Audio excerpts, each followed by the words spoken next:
까마입니다. 더 시저입니다. 어제장은 풀이장의 좋은 상승을 모두 반납을 한 채 장막판 꼬꾸라지는 모습, 필라델피아 반도체도 크게 꼬꾸라지는 모습이었습니다. 그리고 또 풀이장에서 또 오르고 있죠. 최근 나스닥이 저항에 계속 부딪히면서 풀이장에서 조금 상승하다가 본장만 되면은 죄다 반납을 하는, 왠지 계속 고점에 포모에 시달린 개미들을 태우고 있는 것이 아니냐, 뭐 이런 의심도 한번 해봅니다. 공포지수 67이고요. 공포지수가 67, 계속 풀이장 상승, 본장부터 미끄러지는 장이 연속적으로 보여주고 있습니다. 경계해야 할 시점이고요. 여러분들이 많이 보시는 주식 유튜버들 중에서 매수 매도가 되게 잦으신 분들이 많죠. 그러한 분들을 따라서 매수 매도를 하다 보면 어느 날은 수익을 주고 어느 날은 손실을 주고, 하지만 수익을 줬던 그 강렬한 뇌리에 꽂히는 도파민을 이기지 못해서 똑같이 미국 주식에서 매수 매도를 계속적으로 반복을 하고 계시진 않으십니까? 그러한 분들은 구독자도 많고 인기가 많죠. 그런데 매수 매도가 잦으면 지금 같은 상승의 추세일 경우에 부자가 될 확률은 적어진다고 보시면 되겠습니다. 자신이 부자가 되기 위해서 주식을 하는지, 단순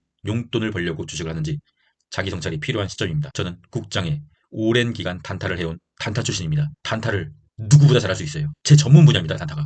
근데 그러한 제가 미장에서 큰 돈으로 왜 단타를 안 하는지 잘 생각해 보시길 바라겠습니다. 공포지수 매매법 참고하시고요. 푸드옵션 0.77, 0.80 아래여만 강세장인데 0.77로 살짝 내려온 모습.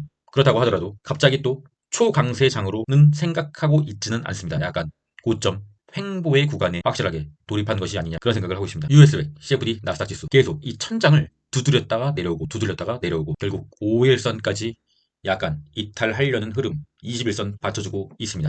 환율이 조금 수상합니다. 환율이 오늘 주간에서 볼린저 밴드를 찢어버리려는 좋지 않은 흐름을 가져가고 있습니다. 근데 여러분, 환율이 오른다는 것이 달러의 가치가 오른다는 거잖아요. 그게 마냥 나쁘지는 또 않아요. 왜냐하면 예수금에 대한 달러의 가치가 올라감으로 1배 지수나 예수금이 많은 사람들은 환율로 또 돈을 버는 거잖아요. 그게 미장의 장점이죠. 하지만 일단 환율이 올라간다는 것은 돈의 가치가 올라간다는 것이고, 주식, 자산의 가치는 내려올 수 있다는 흐름으로 보시면 일반적입니다. 현재는 조금 경계해야 될 시점이라고 명확하게 말씀드릴 수가 있습니다. WTI 상승 추세선에 닿을 것 같은 흐름, 상승 추세선에 닿고서 지지해준다고 하면 뭐를 해야 되죠? 이제 아셔야 되죠.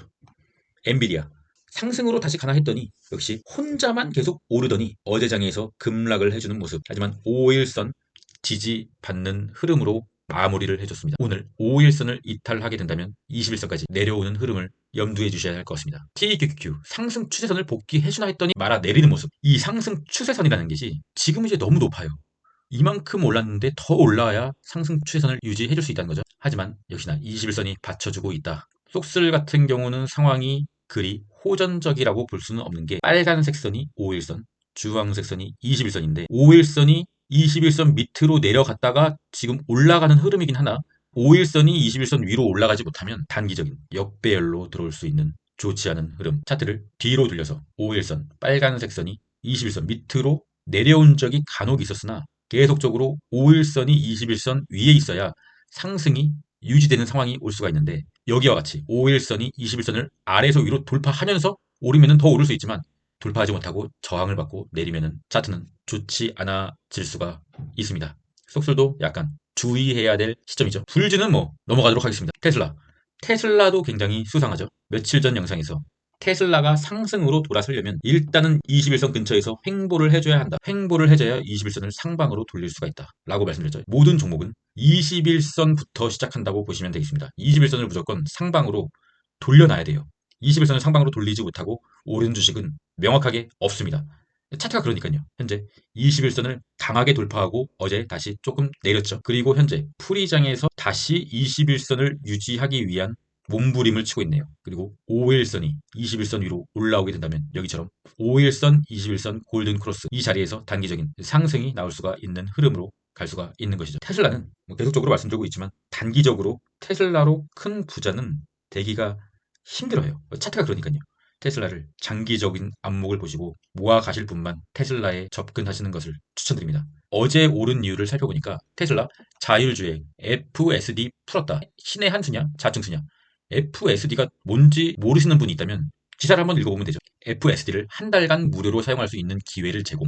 한 달 써보고 결정하라 이거죠. 일론 머스크가 승부수를 건 거죠. 한 달 동안 무료로 배포하고 테슬라 주가 좀 올려달라 뭐 이런 거라고 볼 수가 있는데, 이 FSD를 한 달간 써보고 가격 대비 효율이 나오지 않을 것 같다라고 하면 테슬라는 다시 한번 하락으로 방향을 틀 것이고요.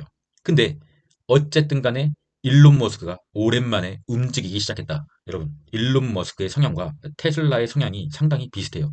일론 머스크는 왕이 되고 싶어 하거든요. 모든 종목이 오를 때 테슬라도 같이 오른다고 하면 주목을 받을 수가 없잖아요. 왜냐하면 다른 종목에 비해서 덜 오른다고 하면 그저 그런 종목이 되니까요. 하지만 모든 종목이 조정을 받을 때 테슬라가 올라준다고 하면 시장의 히어로가 될 수 있으니까 그런 성향을 한번 믿어보는 거죠. 전 테슬라를 믿는 게 아니라 일론 머스크의 그 미친 또라이 같은 성향을 믿고 있습니다. 쇼세 보조지표 속스 S 같은 경우는 스토캐스틱 K값이 D값을 아래로 이탈하는 모습, SQQQ 같은 경우는 스토캐스틱 K값이 아래로 상당히 밑으로 내려왔고, 여기서 방향을 틀어버리는 모습, 롱에 투자하는 우리의 입장에서는 좋지 않은 흐름이죠. 스토캐스틱 K값이 D값을 아래로 쭉 이탈하고 이처럼 과매도의 구간이 나와야 롱이 더 오를 수가 있는데, 여기서 방향을 틀어버린다. 그러면은 나스닥이 TQQQ의 조정이 약간 올 수도 있다. 뭐 이렇게 추세적으로 판단할 수가 있는 거죠. 현재는 오늘 밤이라도 당장 스토캐스틱 K값이 밑으로 향해야 됩니다. 뭐 지켜봐야 되겠죠. 키움전사의 일괄 매수. 테슬라 찔끔 올랐는데 바로 1위. 도대체 키움전사들의 돈은 화수분도 아니고 이러다가 키움전사가 테슬라를 인수하겠어요. 맨날 1위니까요. 이게 좀 없어져야 되는데. 그리고 도널드 트럼프의 스펙 상장주 DJT 어제 단타 대회가 열렸죠. 상당히 또 올라오는 모습. DJT는 조금 조심해야 하는 게 너무 급등락이 크기 때문에 물리게 되면은 너무 크게 내려서 손절할 수도 있고요. 단타를 하다가 크게 또 따가지고 그 도파민에 못 이겨서 다시 들어가서 물릴 수가 있습니다. DJT는 좀 조심하시길 바라겠습니다. 코인의 공포지수 83이고요. 코인베이스 2배. 코닐의 차트. 어제 제가 영상에서 너무 큰 설레발을 떨었는지 크게 급락하는 모습. 하지만 5일선을 지켜주면서 마무리했다는 것은 완전히 우려할 수 있는 캔들은 아니다. 하지만 5일선을 이탈을 하게 되면 이처럼 단기적으로 급락이 나올 수가 있는 자리라고 볼 수가 있죠. 하지만 5일선을 이탈하지 않고 다시 오르게 된다면 이처럼 다시 상승을 조금 더 이어갈 수 있다고 볼 수 있으나 RSI는 내려오는 모습. 이제 와서 코닐의 전 재산을 때려박을 차트라고 보기에는 조금 리스크가 있다고 볼 수가 있습니다. MSTR은 현재 모든 코인 관련주 중에서 총대장입니다. 바로 UDT의 종목이죠. 코닐과 비트코인이 오늘 조정이 나왔는데 마이크로 스트레이트는 조금 내린 모습. 상당히 매집이 잘 돼 있다고 판단할 수가 있습니다. 비트코인의 도미넌스 상승하고 있고요. 비트코인의 4시간봉 현재로서는 이 강하게 들어온 이 캔들에서 굉장히 오랜 시간 횡보를 하는 모습. 이 빨간색 선을 이탈하게 되면 지지선은 4시간봉의 21선, 이 주황색 선이 되는 거죠. 강한 지지가 나오지 않을까 조심스럽게 예측을 하고 있습니다. 이탈하더라도 좀 지지를 받는 흐름이 나와야 다시 한번 상승할 수가 있을 것 같습니다. 이더리움도 마찬가지고요. 일단 일목균형표 21선 강한 검정색 지지선은 좀 아래 있고요. 하지만 차트가 4시간봉이 어쩌고 저쩌고 간에 일단 비트코인과 이더리움은 코인계에서 QQQ와 속스라고 보시면 됩니다. 24년 한정으로 저는 홀딩을 해보려고 합니다. 더시죠. 유튜브 구독자 방에는 또 전혀 사람이 늘지 않은 270명. 이제는 대화방에서 말씀도 없으시더라고요. 점점 횡보만 하니까 너무 재미없어서 그런 것 같습니다. 하지만 우리는 이러한 지루한 구간 또는 조정의 구간에서 물량을 모아야 됩니다. 물량을 모아서 나의 모든 계좌가 양전이 되거나 상승이 되면 물량을 모으는 행위를 멈추고 상승을 즐겨야 됩니다. 그 방법만이 돈을 벌 수 있는 유일한 방법. 저는 지속적으로 이 방법을 실시하려고 합니다. 시드가 작으신 분은 영상만 보시고요. 시드가 크시고 장투 성향이시면 장교 멤버십을, 시드가 크시고 더 시저와 비슷한 인간이 되고 싶으면 언더독 UDT 멤버십 가입해 주시면 열심히 한번 해보겠습니다. 마지막은 유재석의 명언으로 마무리하겠습니다. 하기 싫은 걸 꾸준히 해야 해요. 이렇게 해도 성공이 된다는 보장은 없어요. 근데 해야 돼요. 우리가 하기 싫은 것은 첫째, 장투를 하는 것. 두 번째, 변동성을 견디는 것. 세 번째, 팔랑거리는 길을 타는 것. 우리가 하기 싫어하는 거죠. 대부분의 사람들이 하기 싫어해요. 그래서 돈을 못 버는 거죠.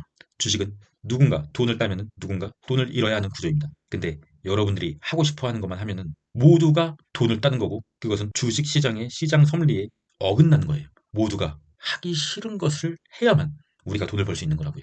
아직도 모르겠어요. 하기 싫은 것을 메모장에 적으세요. 그리고 그것을 하셔야 됩니다. 그럼 전 끝까지 하겠습니다. 이상입니다.